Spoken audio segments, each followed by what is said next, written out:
चलिए तो इलास्टिसिटी का लेक्चर 2 स्टार्ट करते हैं बच्चों। लेक्चर 1 में हमने type of stress, type of strain के बारे में पढ़ा और हम लोगों ने ये भी पढ़ा कि यंग्स मॉडुलस क्या होता है, शायद डिफाइन कर लिया था हम लोगों ने। तो लास्ट टर्म पे हम लोगों ने यंग्स मॉडुलस के बारे में पढ़ा था, मुझे याद है जहाँ तक। तो यंग्स मॉडुलस हम लोगों ने डिफाइन किया था, क्या था यार, याद करो।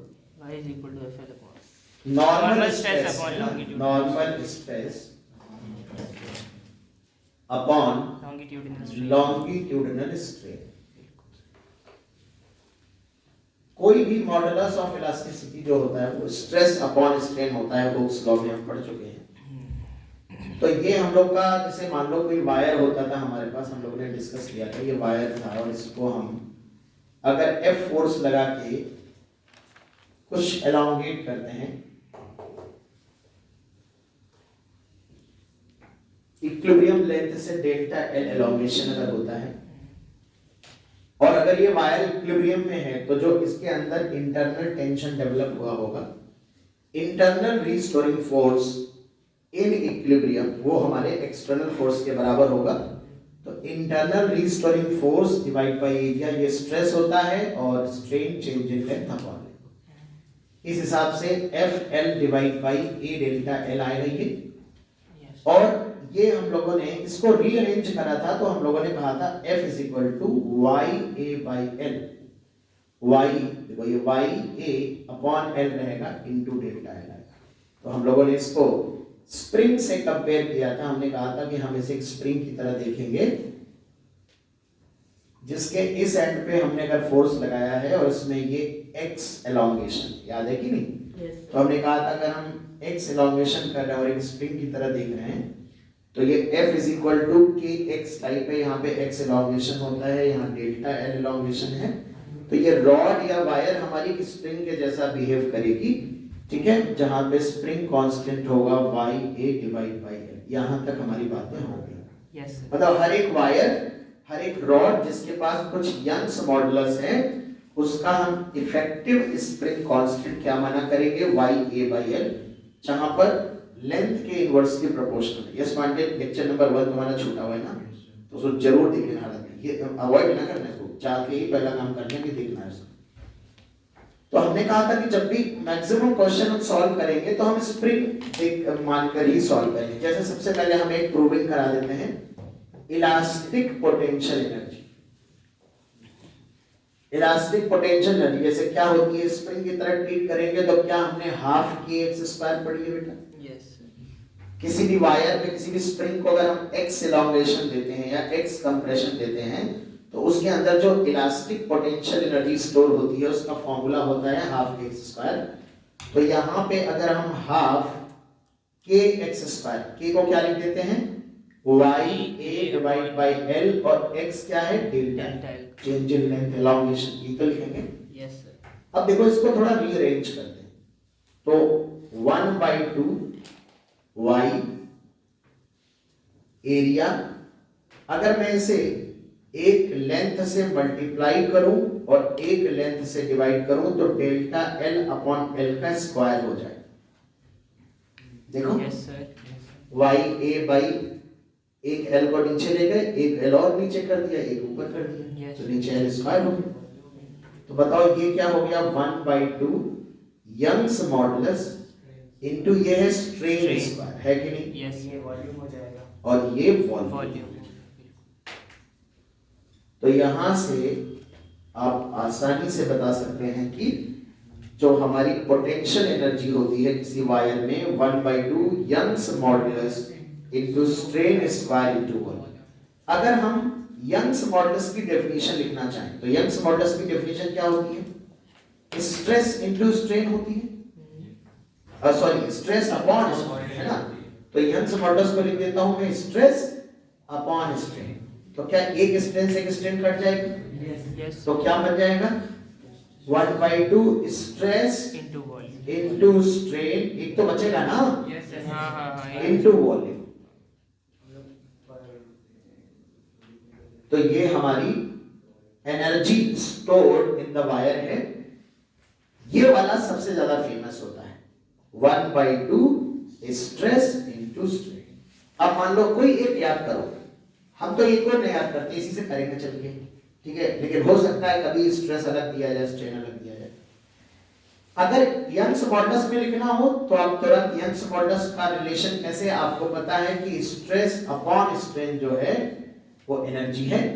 तो अगर आप स्ट्रेस के टर्म में याद रखें तो स्ट्रेस को कैसे लिखेंगे, Young's modulus into strain.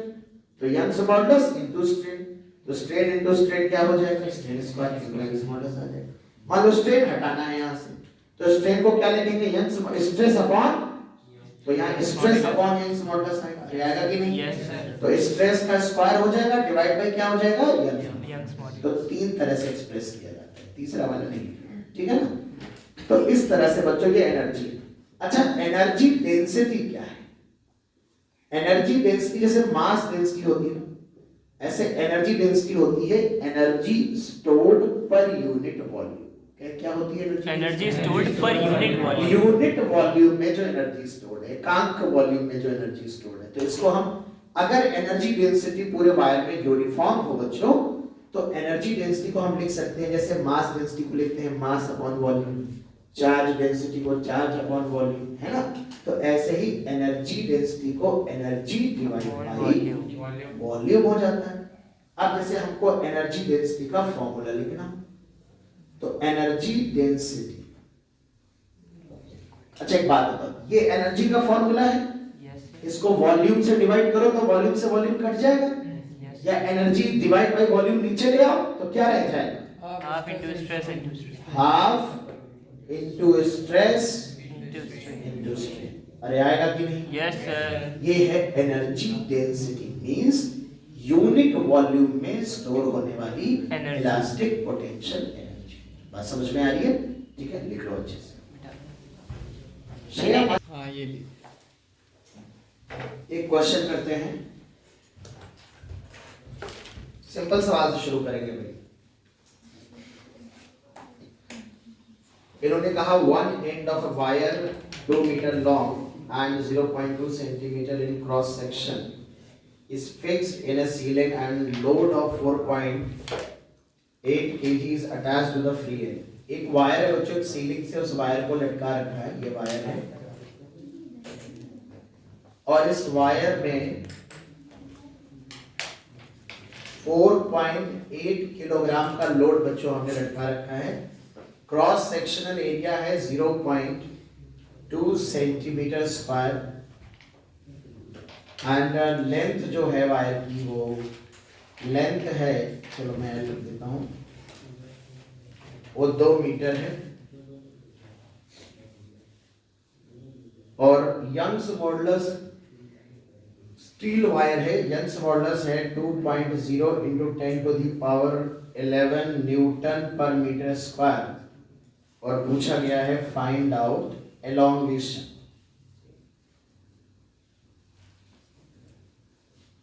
elongation बताना है, ठीक है। तो elongation बच्चों यहाँ पे बताना है, और g की वैल्यू गिवन है 10 मीटर पर सेकेंड, राइट। चलिए, तो बिल्कुल सिंपल सवाल है, कैसे करेंगे, दो तरह से हम आपको इसको एक्सप्लेन करेंगे। दोनों तरीके में से आप जो प्रेफर करना चाहें कर सकते हैं। सबसे पहली बात, इस वायर का अपना भी कुछ मास होता है, लेकिन जब तक दिया ना जाए तो हम बहुत ही लाइट, बहुत ही हल्का वायर मान के चलेंगे। और इस वायर के वेट के कारण जो वेरिएबल टेंशन हो जाता है उसको कंसीडर नहीं करें। बात समझ रहे हैं? न्यूटन्स लॉज ऑफ मोशन में थिक स्ट्रिंग पढ़ाई थी, उसमें टेंशन वेरिएबल होता था, उसका खुद का वेट भी कंट्रीब्यूट करता था टेंशन। यहाँ पर हम इसे पतला वायर मान के चलेंगे, मास नहीं दिया है तो हम ये मान लेंगे कि उसका अपना खुद का कोई मास नहीं है। सबसे पहले एक तो होता है कि सीधे फॉर्मूला बेस्ड क्वेश्चन। अगर हम कहें कि बताओ ये वायर स्टेशनरी है तो इसमें टेंशन कितना होगा धागे में, क्या mg के बराबर होगा? यानी 4.8 इंटू 10 48 न्यूटन होगा कि नहीं, बताओ बेटा। Yes sir. और पूरे वायर में टेंशन कैसा मान लेंगे, यूनिफॉर्म। जो इंटरनल टेंशन इस धागे में डेवलप हुआ है, क्या वही रिस्टोरिंग फोर्स है? Yes sir. जो बॉडी के अंदर हम लेते हैं, तो सबसे पहले तो हमसे यंग्स मॉडुलस की डेफिनेशन हम अप्लाई करेंगे। यंग्स मॉडुलस क्या होता है बेटा? स्ट्रेस अपॉन, हम अभी स्प्रिंग एनालॉजी से भी इसको करेंगे, लेकिन पहले बेसिक डेफिनेशन से कर लें, स्प्रिंग एनालॉजी से बाद। तो हम देखिए स्ट्रेस को क्या लिखेंगे? टेंशन डिवाइड बाय एरिया बेटा। Yes sir. और वायर में जो एलोंगेशन होगा, स्मॉल चेंज होगा, शाश्वत कहां ध्यान है बेटा? डेल्टा एल बाई, हमको सुन रहे हो? तो यहां पर, यहां से हमको डेल्टा एल चाहिए, तो ये हो जाएगा T into L, A into delta L. Delta L चाहिए, डेल्टा एल इधर कर दिया बेटा, T into L divide by Y है। अब हम यहां रख देंगे, ये बेटा 48 है, लेंथ 2 है, यंग्स मॉडुलस है 2 इंटू 10 टू दी पावर 11 और एरिया है 0.2 सेंटीमीटर स्क्वायर, तो 10 की पावर -4 कर देंगे, मीटर स्क्वायर में कन्वर्ट। आंसर है, कुशागर ने बताया, मीटर, है ना? ये हमारा एलोंगेशन आ गया। ये तो है बेसिक मेथड जिसमें हमने डायरेक्ट फॉर्मूला लगाया। किसी को कोई डाउट बेटा इस मेथड में? हमने सीधे यंग्स मॉडुलस की डेफिनेशन अप्लाई कर दी बेटा। अब हम थोड़ा सा कहानी को आगे बढ़ाते हैं। यस, अब इसी क्वेश्चन को हम लोग क्या करते हैं? स्प्रिंग एनालॉजी से करें। जैसे हमने मान लिया कि एक इलास्टिक वायर है जिससे कोई बॉडी लटकी, तो हम इस वायर को किस नजरों से देखें?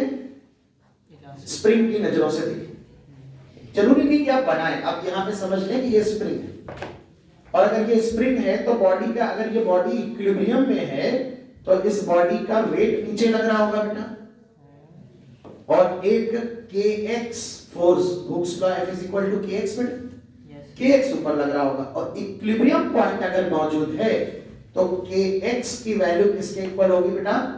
m into g के इक्वल होगी कि नहीं? बताओ।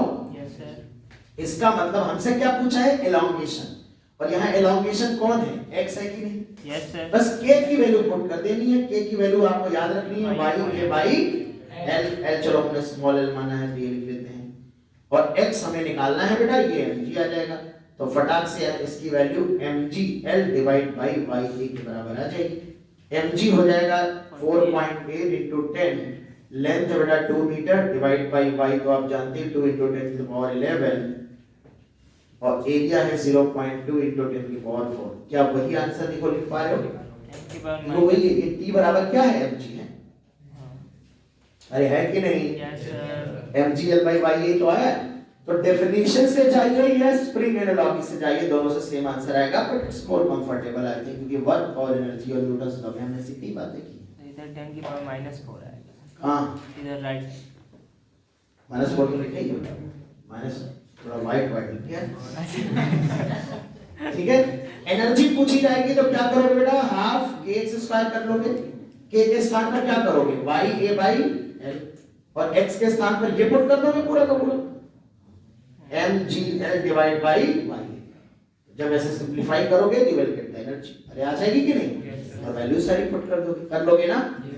तो ये सिंपल क्वेश्चन है बिल्कुल, इसमें जान नहीं है जरा सी भी सवाल, फटाक से नोट कर लो, झटाक से आगे बढ़े। एक क्वेश्चन हम बात करेंगे,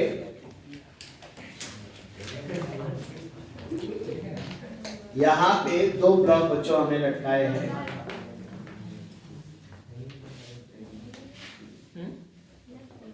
एक 2 किलोग्राम की बॉडी है, एक 1 किलोग्राम की बॉडी है। One end of the metal wire इन्होंने दिया है, क्वेश्चन में पूरी लैंग्वेज नहीं लिख रहा हूँ। ये 2 मेटल वायर हैं और 2 kg 1 kg, g की वैल्यू 10 है।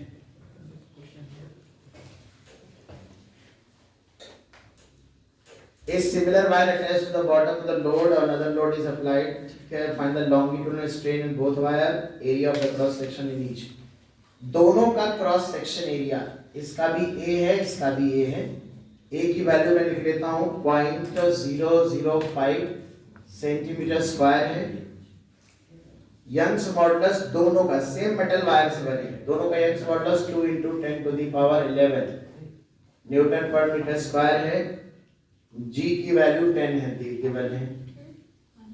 फाइंड आउट, मैं क्या कर रहा हूं, मैं आपसे सारी चीजें पूछ लेता हूँ। Find out stress in each, number दूसरा strain in each wire, number तीसरा एलोंगेशन इन ईच वायर, और potential energy stored in each wire.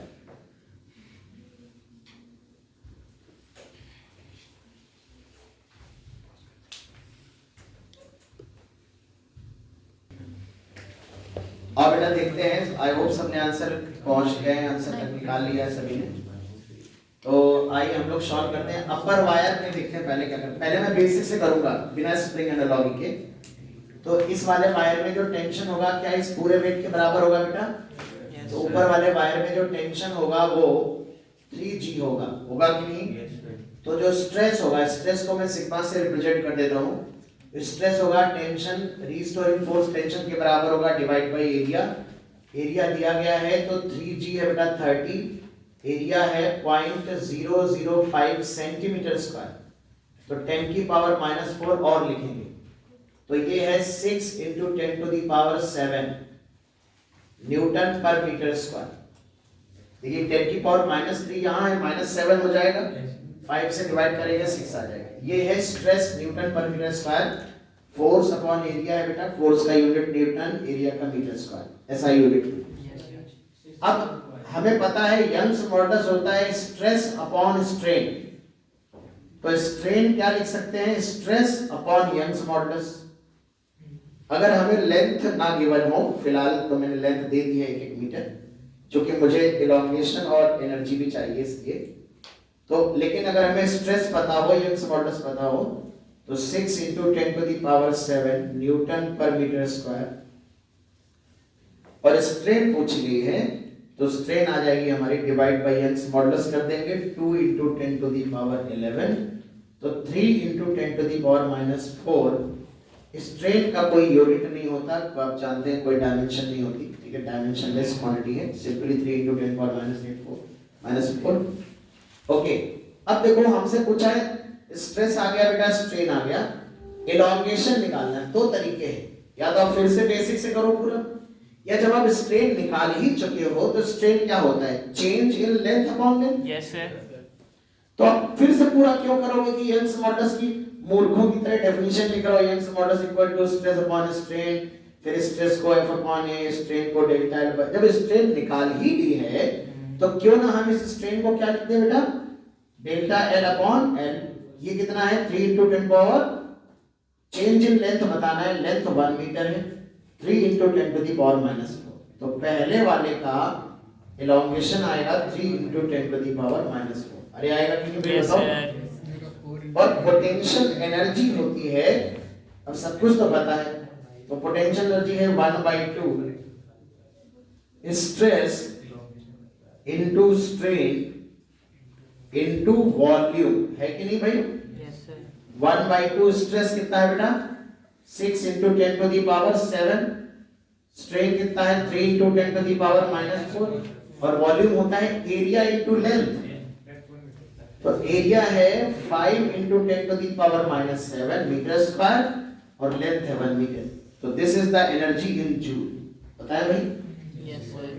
Without any spring analogy हमने इसको सॉल्व किया।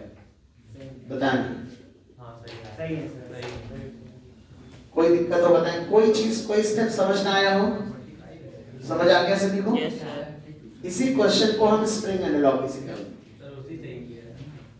इससे स्प्रिंग एनालॉजी से आइए देखिए बच्चों, स्प्रिंग एनालॉजी से ऐसा होता है कि आप ऐसे समझो कि ये स्प्रिंग कनेक्टेड है और इस स्प्रिंग से इतना सिस्टम लटका हुआ है।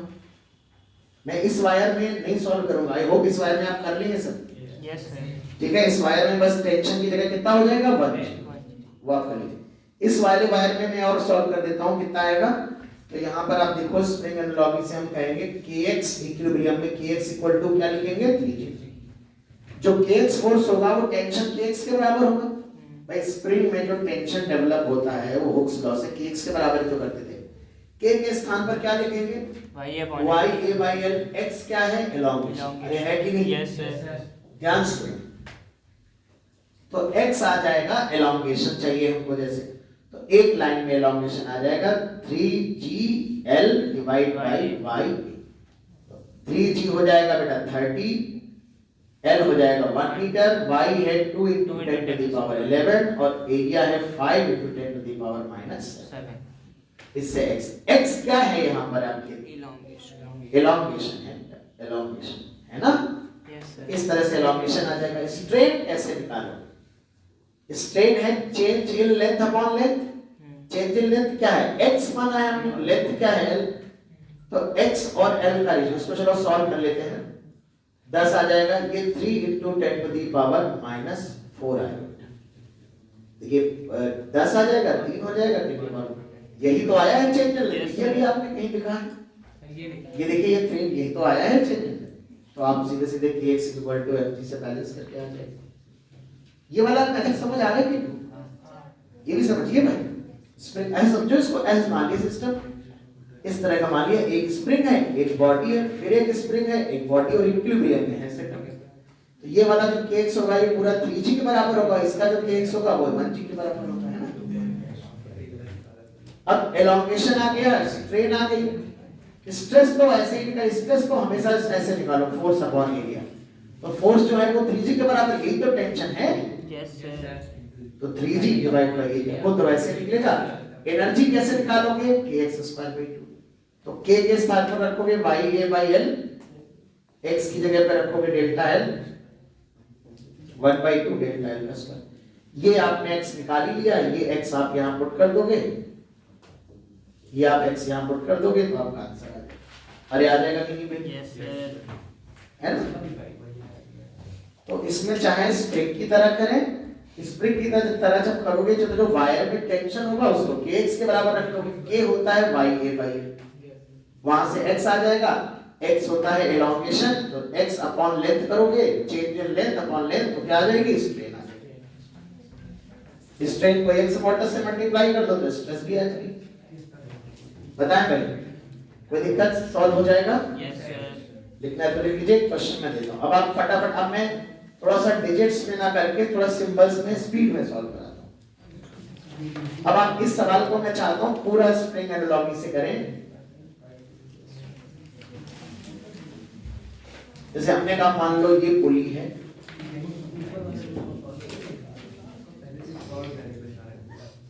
ये वायर है, ये m, ये 2m। इस वायर में, इस वायर का लेंथ l है, यंग्स मॉडुलस y है, area of cross section a है, और इसका मास इन दोनों की कंपैरिजन में नेग्लिजिबल है।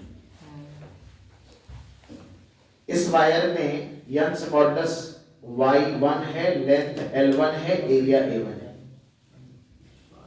दोनों वायर में हमको स्ट्रेस बतानी है, स्ट्रेन बतानी है, एलोंगेशन बताना है, पोटेंशियल एनर्जी बतानी है।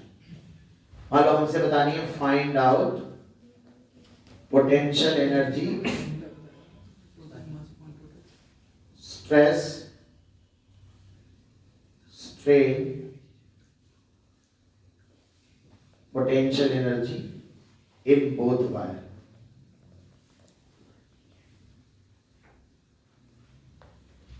और दोनों ब्लॉक छोड़ दिए गए हैं, प्रॉपर अपना मोशन कर रहे हैं, उन्हें जैसा करना है। पुली पे कोई फ्रिक्शन नहीं है। अब मेरा एक कहने का मतलब ये बच्चों की इलास्टिसिटी के मैक्सिमम क्वेश्चन में कहीं ना कहीं न्यूटन्स लॉज ऑफ मोशन का प्रयोग होता है। जहां भी फोर्स निकालने की बारी आती है, टेंशन निकालने की बारी, जो इंटरनल रीस्टोरिंग फोर्स है, उसमें कहीं ना कहीं न्यूटन के लॉज इस्तेमाल होते हैं। तो इसलिए ये चैप्टर बिल्कुल कतई कठिन नहीं है हमारे लिए, हम आसानी से इस चैप्टर को कर सकते हैं। अब जैसे यहाँ पर पुली का कॉन्सेप्ट यूज हो गया, तो सबसे पहले हमको पता है बच्चों कि इसका एक्सेलरेशन अगर हम कैलकुलेट करेंगे, नहीं तो मैं बता देता हूँ, समय नहीं है। एक्सेलरेशन कितना आएगा बताओ? 3mg - mg divide by 3m divide by 3m, कितना आएगा? 3/3 g/3 एक्सेलरेशन आएगा भाई।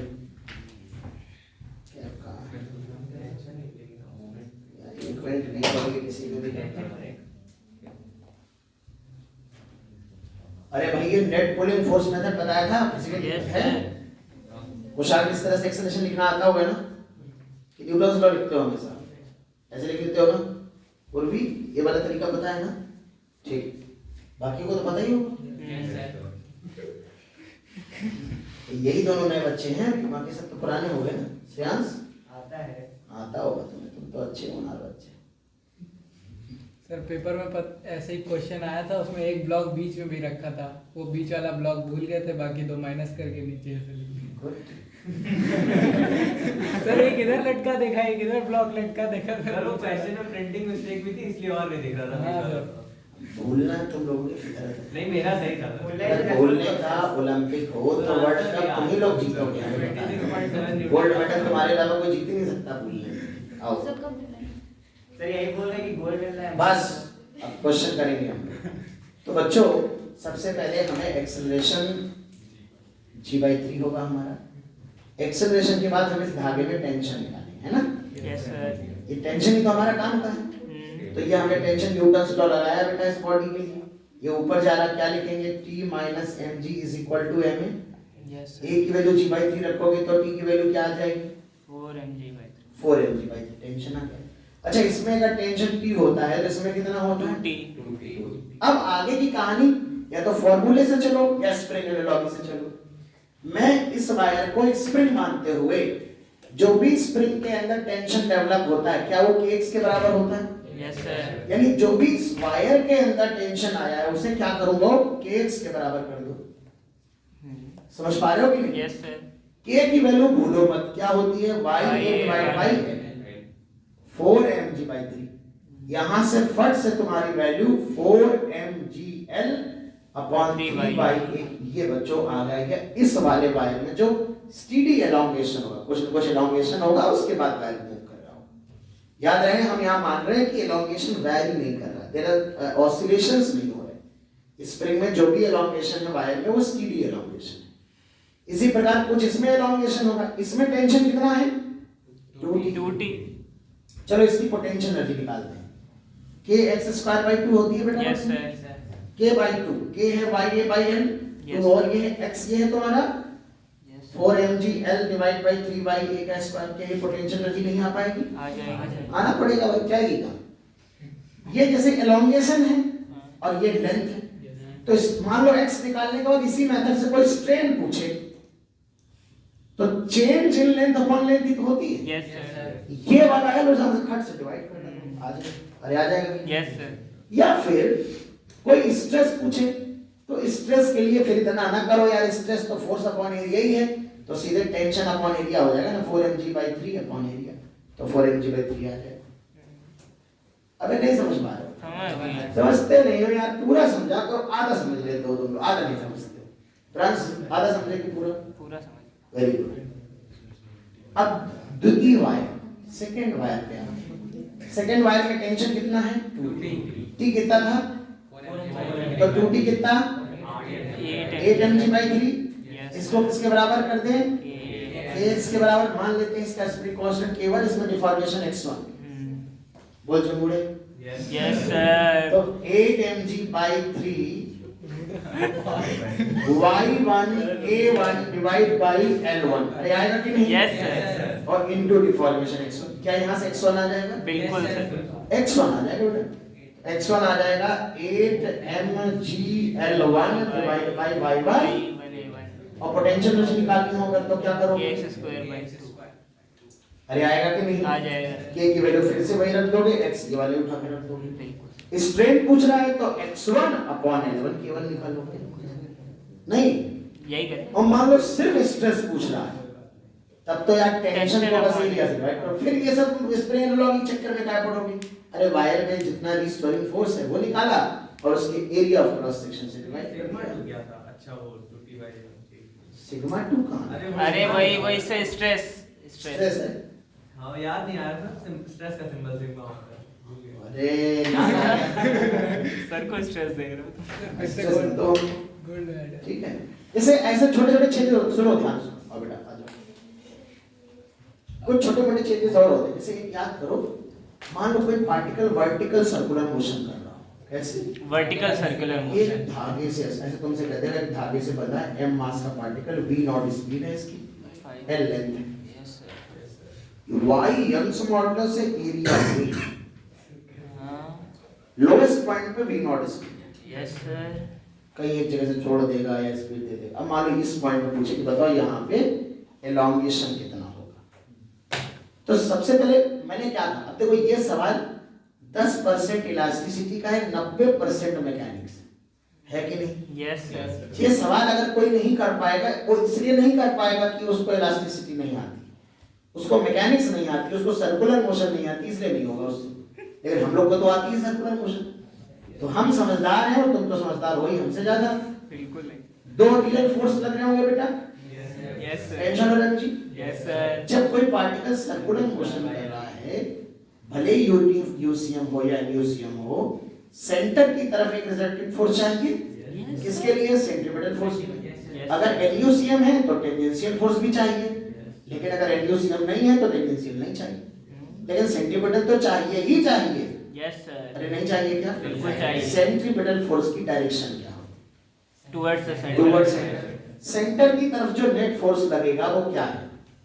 T माइनस माइनस है क्या? यस तो किसके बराबर होगा वो? mv not square divide by, हमारे काम के क्या है? टेंशन। धागे में डेवलप होने वाला टेंशन ही उसका रिस्टोरिंग फोर्स है प्यारे देशवासी। यस सर तो T की वैल्यू क्या है यहाँ पर?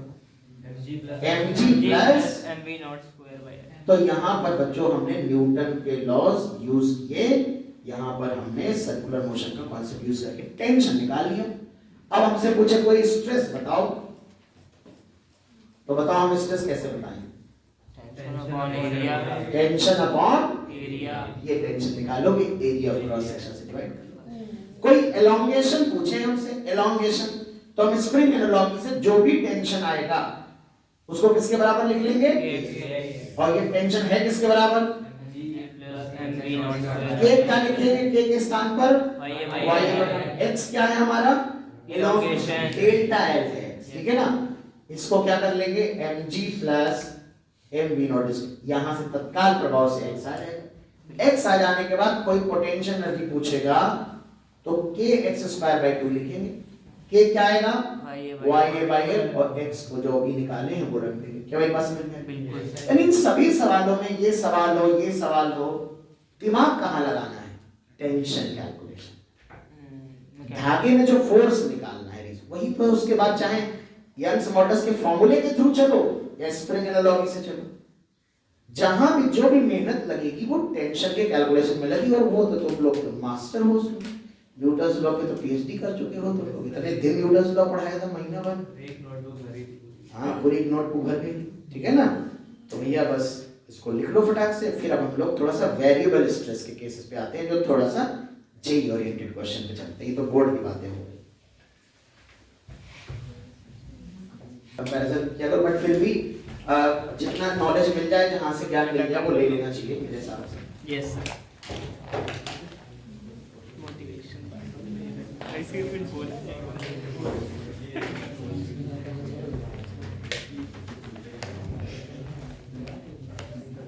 सर ये आईआईटी का, एनआईटी का ग्रेजुएट बेटा तो वैल्यू होती है। तुम्ही अगर को आईआईटी से ग्रेजुएट हो जाओगे तो भले ही कोई प्रोफेशन करो, पर वो क्वालिटी चीज होगी ना। सर इसको ब्रह्मास्त्र अगर की तुलना में थोड़ा सा वो तो। आइए बात करते हैं बच्चों, ये तो कुछ सिंपल क्वेश्चन हो गए। एक ऐसा छोटा सा कॉन्सेप्ट मैं पढ़ा देता हूँ, हालांकि इसको हम लोग ग्राफ में भी समझेंगे। अभी हम लोगों ने स्ट्रेस स्ट्रेन कर्व नहीं पढ़ा है, ब्रेकिंग स्ट्रेस कहते हैं। किसी भी वायर पे जब हम फोर्स अप्लाई करते हैं, किसी भी वायर पे हम फोर्स अप्लाई करते हैं, किसी भी मटेरियल पे, तो होता क्या है कि वो मटेरियल एक टाइम के बाद जब हम उसमें फोर्स लगाते हैं तो वो टूट जाता है। हर मटेरियल की ब्रेकिंग स्ट्रेस होती है। मतलब अगर आप फोर्स अप्लाई करके स्ट्रेस बढ़ाते जाओ बढ़ाते जाओ बढ़ाते जाओ बढ़ाते जाओ बढ़ाते जाओ, तो एक टाइम के बाद ब्रेक हो जाता है। हम देखेंगे एक लिमिट के बाद फिर उसमें एलोंगेशन नहीं होता है और वायर टूट जाती है। तो ऑब्वियस सी बात है, नेचुरल बात है। यस सर रबड़ बढ़ाते हो टूट जाती है एक टाइम के बाद। यस सर कोई भी वायर पे जब आप फोर्स बढ़ाते हो तो टूट जाता है एक टाइम के बाद, है ना? होता है ना वरुण? बड़ी ऑब्वियस सी बात है। इसको भी बताना पड़ेगा, एक्सपेरिमेंट करके दिखाना पड़ेगा। क्या इससे अभी बात जोड़ के करके दिखाएंगे। इससे करके दिखाएंगे। विष्णु को समझ रहे हो? फाइन कर देगा। कितने का था विष्णु? 1500? 1999 199 का पता नहीं, हमने तो खरीदा नहीं कभी। तो ब्रेकिंग स्ट्रेस जो है वो मटेरियल की प्रॉपर्टी होती है। जैसे किसी भी वायर के wire to wire depending stress होता है, तो आप कह सकते हो, पहले तो मैथमेटिकली हम इसको लिख देते हैं, लिख लो, it is the maximum stress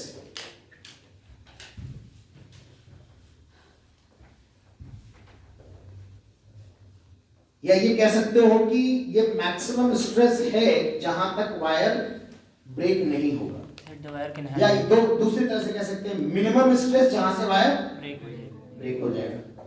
तो क्या लिख सकते हैं हम लोग इसको, सेंटेंस क्या लिखेंगे? Maximum stress that the wire can handle. Max handle, Handle. It is the maximum stress जहाँ तक wire break sustain The wire can. That ऐसे लिख दो। ए मटेरियल जो है जांच. Can sustain. वही तो handle. करेक्ट वर्ड है कि नहीं? बहुत सर वो कैप से आपने ढूंढ के निकाला. ठीक है ना? तो बच्चों या ये कह सकते हो मिनिमम स्ट्रेस, पहले डेफिनेशन याद करनी पड़ेगी फिर सस्टेन। देखो लिमिटिंग वैल्यू है बेटा, वो मैक्सिमम स्ट्रेस जहां तक वायर टूट नहीं रहा, ठीक है ना, जब तक उस मटेरियल, और वायर से नहीं मटेरियल की प्रॉपर्टी है, अभी हम डिस्कस करेंगे।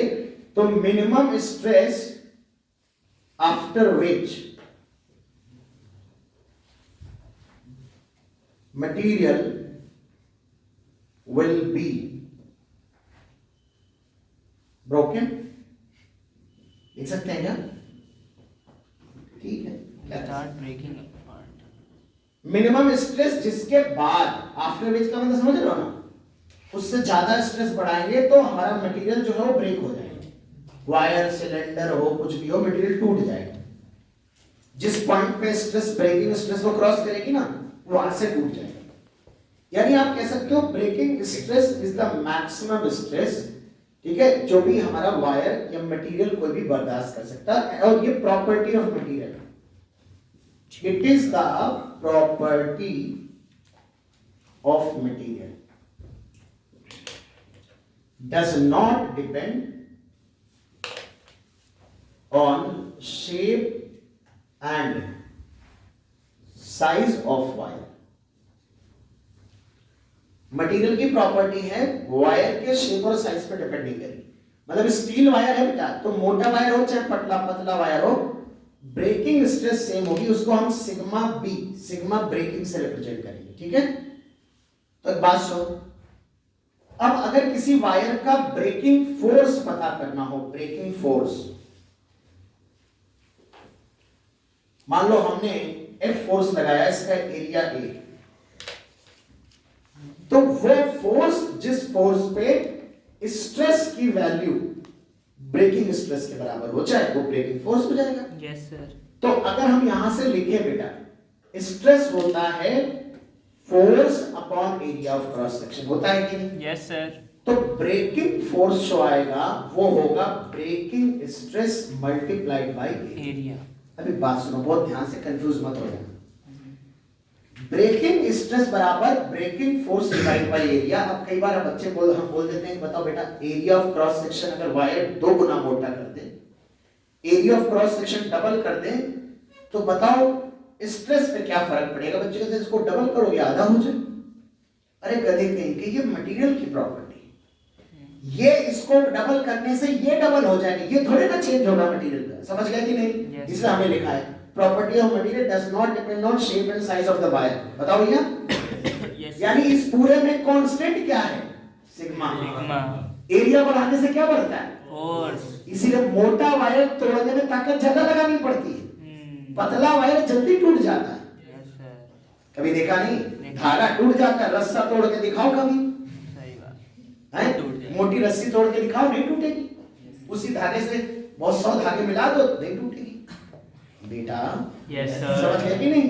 Yes. इस फॉर्मूले में अगर मटेरियल चेंज नहीं हो रहा है तो कांस्टेंट क्या है? जल्दी बताओ। Sigma. तो breaking force is directly proportional to area. यानी अगर एरिया डबल कर 10 न्यूटन फोर्स लगाने से एक वायर टूट जा रहा है, एरिया ऑफ क्रॉस सेक्शन अगर डबल कर दिया जाए तो 20 न्यूटन फोर्स लगाने से टूटेगा, बट स्ट्रेस सेम होगी, याद रखना। अगर कोई ये बोले कि 2200 न्यूटन पर मीटर स्क्वायर की स्ट्रेस पे एक वायर टूट जा रहा है। क्रॉस सेक्शन एरिया डबल करने से आप बताओ नई स्ट्रेस क्या होगी जिसपे वायर टूट जाएगा। वो फोर्स नहीं पूछ रहा, ध्यान रखना, stress. Answer will be the same. चूंकि breaking stress does not depend on the cross section area, on the length of the wire. क्या मेरी बात समझ में आ रही है? Yes, sir. But breaking force depend on the cross section of area. क्या मेरी बात समझ में आ गई? Yes, sir. तो याद रखिएगा, अगर बताओ एक सिलेंड्रिकल वायर है, अगर हम तुमसे एक सिंपल सवाल पूछें, एक सिलेंड्रिकल वायर है, एक सिलेंड्रिकल वायर है और इसका डायमीटर रेडियस आर है, तो डायमीटर 2r है, और हम तुमसे कह रहे हैं इसका जो ब्रेकिंग फोर्स है वो 100 न्यूटन है। हमने क्या किया, इसकी रेडियस डबल कर दी तो डायमीटर भी डबल हो जाएगा। ऑफ कोर्स सेम मटेरियल है, ये स्टील है, ये भी स्टील है, सेम फिजिकल कंडीशन है, मतलब ना तो टेम्परेचर चेंज किया है। टेम्परेचर फिजिकल कंडीशन चेंज करने से भी ब्रेकिंग मटेरियल की प्रॉपर्टी चेंज हो जाएगी, तो ब्रेकिंग स्ट्रेस पे फर्क पड़ सकता है। तो ब्रेकिंग फोर्स बताना है कि अब की बार ब्रेकिंग फोर्स कितना होगा, देख कर आंसर बताइए, करके नहीं। फोर्स की बात कर रहे हैं, डबल हो जाएगा। थोड़ा मार दें, खींच के ध्यान से देखो।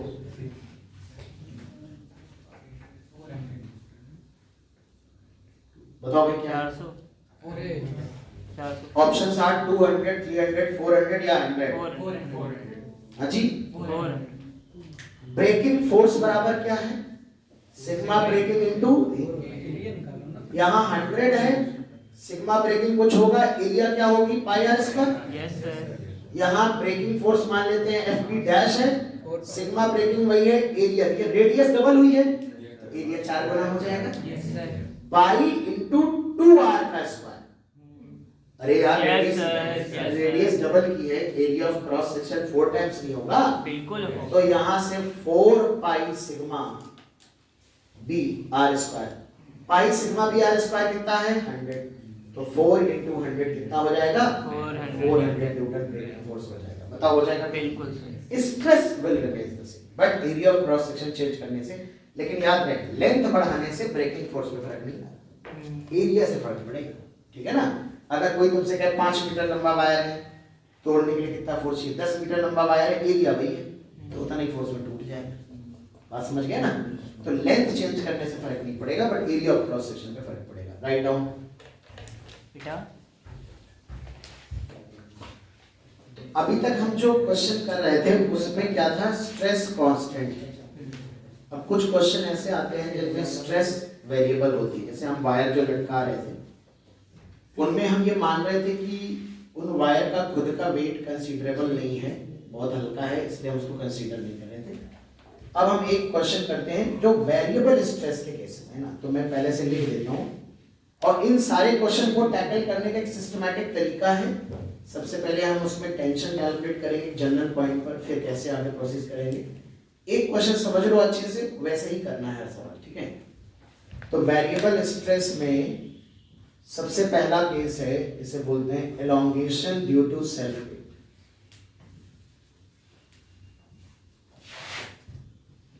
अपने खुद के वेट के कारण एलोंगेशन कितना होगा ये हमें कैलकुलेट करना है।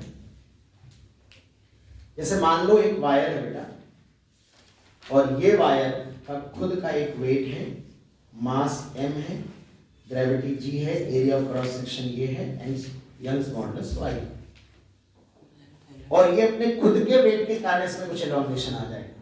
जैसे तुमको कान से पकड़ के लटका दिया जाए, बहुत देर तक लटकाए रखा जाए, तुम्हारी बॉडी में भी थोड़ी बहुत इलास्टिसिटी होती है, तुम्हारी लेंथ बढ़ जाएगी 1-8 मिलीमीटर, लेकिन फिर जमीन पे खड़े हो गए तो फिर से कम हो जाएगी, कंप्रेशन भी होगा, परमानेंट थोड़ी ना एलोंगेशन, इलास्टिसिटी ना रिस्टोर कर लेगी बॉडी, समझते नहीं। लेकिन थोड़ा बहुत तो परमानेंट इफेक्ट भी होता है, इसलिए तो घर वाले बुजुर्ग कहते हैं लटका करो, लटका करो, कहते नहीं लटका करो लंबाई बढ़ जाएगी, इससे बहुत का लोग होते हैं, लेकिन हमें लटकने का टाइम नहीं मिला, इसलिए लंबाई कम से क्या हो गया। तुम प्रैक्टिस करने वाले वो मैं करता हूं लेकिन नहीं होता ना, मतलब मैं वो करता हूं ना चिन अप्स और मसल अप्स, तो नहीं होती है, नहीं होती है, मिलीमीटर बढ़ती है उससे कितना और बेटा शाबाश आ जाओ। लेकिन कुछ दवाइयाँ ववाइयाँ भी लेते हैं कानपुर में, एक से एक स्पेशल लोग हैं, गारंटी के साथ 1 फीट लंबाई वाला, किसी को भी बनाने नंबर पे कांटेक्ट करेंगे, चक्कर में पड़े तो नहीं हो। नहीं नहीं सर, हाँ पता लगा। बाबा हकीम के पीछे नहीं। चलिए चलिए ठीक। तो यहाँ पे बच्चों सेल्फ वेट के कारण हम लोग बात करेंगे। बच्चों आप याद करो न्यूटन्स लॉ में जो हमने पढ़ाया था इसका खुद का वेट है। तो जैसे सबसे पहले क्या करेंगे, जैसे यहाँ से नीचे से x डिस्टेंस पे अगर हम कहेंगे टेंशन कितना होगा, तो अगर केवल हम लटके हुए पोर्शन का फ्री बॉडी डायग्राम बनाएं तो धागे पे टेंशन ऐसे लग रहा होगा। Yes sir. और इस पोर्शन पे इसका वेट लग रहा होगा। Yes sir. पूरे का मास अगर m है तो हमने बताया था लीनियर मास डेंसिटी कितनी होती है, m/l होती है। मास पर यूनिट लेंथ से लैम्डा से रिप्रेजेंट करते हैं। एकांक लंबाई का मास 1 मीटर का मास श्रेयांश मार थप्पड़ से कर देख तुमको। अरे सर डैडी का मैसेज हमको रिप्लाई करना है। अरे तो 15 मिनट बाद बताइए। गुस्से में है वो। तो यहाँ से तो मैसेज देखते ही को क्लास में यार। और m/l बेटा यहाँ पे ध्यान से देखो, जो टेंशन होगा इसका वेट, इसका मास कितना होगा, तो x लेंथ का मास है तो ये हो जाएगा m/l into x और into g। यस। कोई एक्सेलरेशन है नहीं, तो टेंशन की वैल्यू सबसे पहले निकालनी है m/l into x into g, है कि नहीं बताओ। यस। अब आप देखो टेंशन x के साथ वेरी कर रहा है, यानी टेंशन यहाँ पे वेरिएबल है कि नहीं। Yes sir. यहाँ अलग होगा, यहाँ अलग होगा, यहाँ अलग होगा, यहाँ अलग होगा, यहाँ अलग, तो इसके अंदर जो इंटरनल रिस्टोरिंग फोर्स डेवलप हो रहा है वो वेरिएबल है। तो जो स्ट्रेस होगी बेटा ध्यान देखो, स्ट्रेस जो होती है वो क्या टेंशन अपॉन एरिया होती है। Yes sir. ये भी वेरिएबल होगी। और अगर वेरिएबल स्ट्रेस है बेटा बहुत ध्यान सुनना, और यंग्स मॉडुलस का जब फॉर्मूला लगाओगे स्ट्रेस अपॉन स्ट्रेन, तो स्ट्रेस जब तक यूनिफॉर्म नहीं है आप ये फॉर्मूला नहीं लगा सकते। भाई स्ट्रेस की हर जगह तो अलग वैल्यू है, आप कौन सी वैल्यू पुट कर दो, बात समझ गए ना। Yes sir. तो जब भी नॉन यूनिफॉर्म स्ट्रेस होती है बच्चों, तो हम सबसे पहले एलिमेंट के लिए सॉल्व करते हैं। यानी हम क्या करेंगे, सबसे ध्यान सुनना, पूरा फोकस रहना, नहीं तो गड़बड़ा जाएगा मामला। हम क्या करेंगे, एक एलिमेंट लेंगे जिसकी लंबाई dx, आयुष ध्यान दो, dx लंबाई का एलिमेंट लेंगे। ये dx बहुत छोटा होता है, 10 to 0 होता है, डिफरेंशियल एलिमेंट होता है। तो ये dx बहुत छोटा एलिमेंट है, इतना छोटा एलिमेंट है ये कि इसके लिए हम मान सकते हैं कि ऑलमोस्ट x की वैल्यू में कोई खास चेंज नहीं हुआ, नेग्लिजिबल चेंज हुआ। तो फर्स्ट ऑफ ऑल एक अजम्पशन हो गया कि dx के लिए टेंशन कैसा है, यूनिफॉर्म। तो सिग्मा कैसा है, यूनिफॉर्म। स्ट्रेस यूनिफॉर्म है। तो इस छोटे से एलिमेंट के लिए हम यंग्स मॉडुलस की डेफिनेशन अप्लाई करें। अब ध्यान सुनो, तो हम यहां मानेंगे कि let change in length of dx is dl। अब आप समझो, एक तो dx छोटा एलिमेंट, उस छोटे एलिमेंट में एलोंगेशन dl, समझे कि नहीं। Yes sir. हमने माना कि जब इतना जो छोटा सा dx लेंथ का टुकड़ा था उसमें लटकने के कारण जो इंक्रीमेंट हुआ होगा, dx उस समय था जब नेचुरल लेंथ, एलोंगेशन जो हुआ होगा वो कितना है, dl। यानी कि अगर मैं इस छोटे से टुकड़े को जूम करके दिखाऊं dx को, तो dx हो गया लेंथ ऑफ वायर और dl हो गया चेंज इन लेंथ, एलोंगेशन हो गया। क्लियर है मामला। Yes sir. अब मैं यंग्स मॉडुलस की डेफिनेशन लगा रहा हूं for this element only, because इस एलिमेंट के लिए स्ट्रेस कैसा है, यूनिफॉर्म। तो स्ट्रेस अपॉन स्ट्रेन, तो टेंशन अपॉन एरिया, स्ट्रेन होता है change in length upon original length. Yes sir. बताओ होता है। बिल्कुल। तो यहां पे बेटा t into dx divide by a into dl, अरे है कि नहीं। यस। तो भैया यहाँ पे t into dx upon a into dl ये वाला हो जाएगा। अब हम यहाँ पे चलो वैल्यू पुट कर देते हैं फटाक से, हम dl को इधर ले आते हैं बेटा, तो dl is equal to t into dx divide by ya, और टेंशन की वैल्यू हम निकाल चुके हैं जनरल पॉइंट पे। तो dl is equal to, dl क्या है, इस छोटे से एलिमेंट में होने वाली चेंज इन लेंथ, तो dl है t into t है कितना बेटा, mgx डिवाइड बाई l, ये dx है, ये y, अरे है कि नहीं। Yes sir. ठीक है ना। तो तो यहाँ पर ध्यान से देखो t into D X divide by Y, ये सब कुछ हमने कर लिया। अब हमको चाहिए इस पूरे वायर में कितना एलोंगेशन है, छोटे से एलिमेंट में एलोंगेशन dl है और इसी तरह से सभी छोटे छोटे एलिमेंट में dl एलोंगेशन होगा। तो हम delta L calculate, total elongation के लिए हम क्या करेंगे, dl को इंटीग्रेट करेंगे। तो mg divide by Y A L और x dx का इंटीग्रेशन हो जाएगा। x की लिमिट यहां से देखो, सबसे पहला एलिमेंट x इक्वल टू, ये कितना है, x इक्वल टू, ये कितना है, x इक्वल टू, तो 0 से बेटा l लगाएंगे। तो ये वाला देखो mg divide by Y A L, इसका इंटीग्रेशन x स्क्वायर बाई 2, जानते हैं ना सब लोग। Yes sir. ये 0 से l जाएगा इंटीग्रेशन, तो ये आ जाएगा mg divide by Y A L L square by 2। तो यहाँ से delta L is equal to mgl upon 2y 2y8। ये बच्चों हमारा एलोंगेशन आ जाएगा। बात समझ में आ रही है। Yes sir. दूसरा कॉन्सेप्ट इसमें पूछा जाता है कि इसके लिए हम आपको ऑब्जेक्टिव क्वेश्चन सॉल्व करने के लिए इसका एक शॉर्टकट भी बताएंगे, पर शॉर्टकट से ज्यादा इंपॉर्टेंट मेथड। सुनो मेरी बात ध्यान से। कोई भी ऐसा सवाल होगा जिसमें वेरिएबल स्ट्रेस होगी, यहां के आगे की कहानी सेम होगी सब में, बस टेंशन अलग अलग निकलेगा। कहीं पर न्यूटन्स लॉ का प्रयोग होगा, कहीं सेंट्रीपिटल फोर्स का प्रयोग होगा, कहीं सेंटर ऑफ मास का प्रयोग हो सकता है। एक बार आपने x के फंक्शन में टेंशन निकाल लिया, फिर आपको प्रोसेस वही करना है। हर बार dx एलिमेंट में dl इंक्रीमेंट मानना है, उस छोटे से एलिमेंट के लिए यंग्स मॉडुलस की डेफिनेशन लगानी है और डेफिनेशन लगाने के बाद dl एक तरफ करना है और बाद में उसको इंटीग्रेट करके डेल्टा l निकालना है। प्रोसेस सेम है, इसलिए टफ नहीं है। 2 बार कॉपी में, एक बार प्रैक्टिस करोगे, कैलकुलेशन सब आ जाएगा। केवल मशक्कत करनी पड़ेगी, टेंशन कैलकुलेट। यहाँ पर जैसे मैं एक ब्लॉक लटका दूं, कैपिटल M मास का ब्लॉक लटका दूं, ये आप एक तरह से होमवर्क मान लीजिए, आप इसको आप करना चाहिए। ये कैपिटल M है मान लो, या M1 मास का ब्लॉक लटका दूं और ये वही है MLGA Y।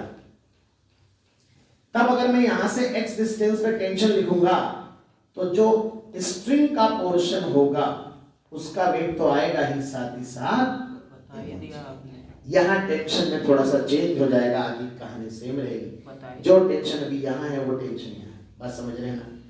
फिर आगे की स्टोरी, तो इसमें भी आप पूरा निकालिएगा जाके, होमवर्क है आपका। एनर्जी का कैलकुलेशन कैसे होगा, एनर्जी सबसे पहले एनर्जी इन एलिमेंट लिखता हूं मैं। एलिमेंट में एनर्जी कितनी होगी, तो एलिमेंट में एनर्जी होगी k/2 dl square, 1/2 kx square होता है।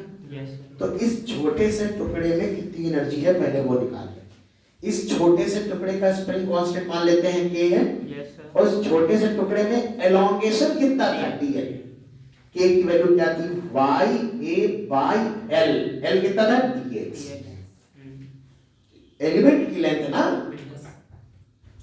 dl यहां से देखो कैसे निकाला, ये dl रख दिया, mgx dx divide by YAL पूरे का स्क्वायर, तो ये आ रहा है mg का होल स्क्वायर डिवाइड बाई, एक y कट जाएगा, एक y रहेगा, l स्क्वायर रहेगा, 2 रहेगा और x स्क्वायर dx रहेगा, एक dx से एक dx कट जाएगा।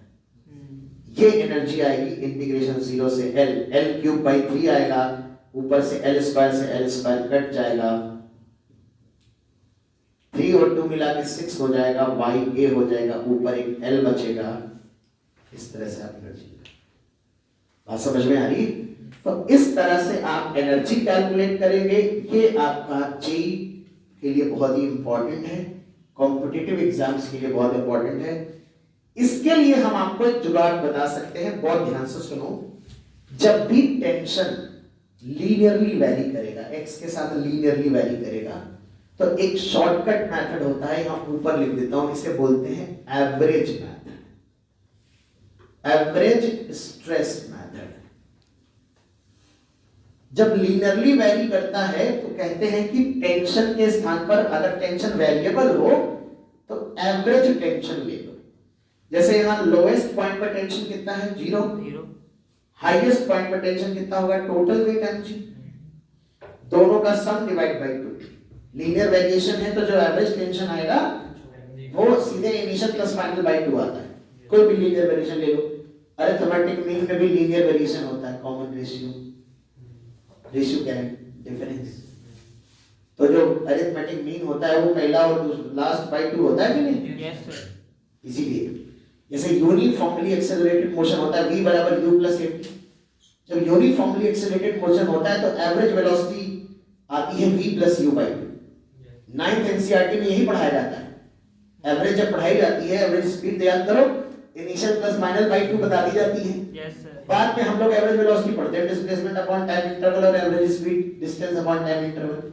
9th में थोड़े ना ये पढ़ाई जाती है, लेकिन हम लोग को v प्लस u बाई 2 बता दी जाती है। तो v plus u by 2 initial velocity plus final velocity by 2 तभी है जब यूनिफॉर्मली एक्सेलरेटेड, अदरवाइज नहीं है वो। और यूनिफॉर्मली एक्सेलरेटेड में v बराबर u प्लस at, टाइम के साथ कैसा वेरिएशन है? Linear variation. बताओ भाई। तो अगर लीनियर वेरिएशन है तो इनिशियल और फाइनल का सम डिवाइड बाय 2 करोगे तो एवरेज आ जाएगा। तो सुनो, टेंशन की जो एवरेज वैल्यू होगी वो 0 प्लस mg डिवाइड बाय 2 कितनी होगी? mg बाई बस अब इस mg बाई 2 को किसके बराबर कर दो? kx। के बराबर। सर फिर ये वाला तरीका उसमें नहीं लग पाएगा ना जिसमें m1 बहुत लग जाएगा। यहाँ टेंशन हो जाएगा, यहाँ पे टेंशन mg के m1g के बराबर और यहाँ m प्लस m1g के बराबर। तो m1g plus m plus m1g whole divide by 2। फिर उसको बाद में प्लस कर देंगे। प्लस वो यहाँ 0 की जगह m1g, यहाँ m1 प्लस mg। तो m1g प्लस mg बाई 2 आएगा। तो जो एवरेज टेंशन निकाले हो उसको k से बराबर कर दो। k के स्थान पर क्या लिखोगे? y a by l। x चाहिए, देखो x कितना आ गया, ये l इधर आ गया, mg l बाई 2y आया। हाँ, mg l बाई 2y है कि नहीं? ये ऑब्जेक्टिव क्वेश्चन को सॉल्व करने की अप्रोच। कुछ गलत नहीं है इसमें, ना ये ट्रिक है कोई, ये टेक्निकल वर्क, ये थोड़ा स्मार्टनेस आपने दिखा दी। लेकिन याद रहे इनिशियल प्लस फाइनल बाई 2 तभी होता है टेंशन एवरेज जब टेंशन का वेरिएशन x के साथ कैसा हो? लीनियर हो। यहाँ पर भी लीनियर ही है x के साथ। तो यहाँ एवरेज टेंशन निकालोगे, देखो ऐसे निकालेंगे, दिख रहा है ऊपर का कि नहीं? दिख रहा है। m1g यहाँ पर टेंशन केवल इसके वेट की वजह से होगा और हाईएस्ट पॉइंट पे टेंशन होगा m1 प्लस m, पूरा वेट लटक जाएगा। ये टेंशन एवरेज है। बताओ ये यस सर। इस तरह से बच्चों इस क्वेश्चन को करें। बहुत ही कॉन्सेप्चुअल सवाल है, सभी लोग अच्छे से इसको समझना, पर एनर्जी के लिए तो आपको पता है। चल लिख लो। तो मैं एक होमवर्क दे रहा हूं आपको। होमवर्क ये है आपका, आप एक रॉड रखिएगा, इस रॉड पे मास m है, Young's modulus cross section area length, इधर से फोर्स F लगाइएगा, ठीक है। और इसमें अब आपको निकालना है एलोंगेशन और एनर्जी स्टोर। और ये स्मूथ सरफेस पे रखिए, ये एक्सेलरेट कर रहा होगा बकायदा। तो न्यूटन्स लॉ लगाओगे, एक्सेलेरेशन आ जाएगा, फिर न्यूटन्स लॉ काट के लगाना, टेंशन आ जाएगा, फिर वैसे करना, ds में dl इंक्रीमेंट मानना, ठीक है। चलो थोड़ा बल्क मॉडुलस भी डिफाइन कर देते हैं। डेफिनेशन पार्ट तो बताते हैं, अगली क्लास में हमें बस कुछ नहीं बता, 15 मिनट बल्क मॉडुलस में ज़्यादा समय नहीं लगता। मॉडुलस ऑफ रिजिडिटी और एक चीज़ और पढ़ानी, वो स्ट्रेस स्ट्रेन कर्व एक्सप्लेन करना है। तो एक क्लास और लगेगा इसमें खत्म होने में, बट मैं बल्क मॉडुलस को डिफाइन करके जाऊंगा, पहले लिख लो इसको अच्छा। पॉज करो।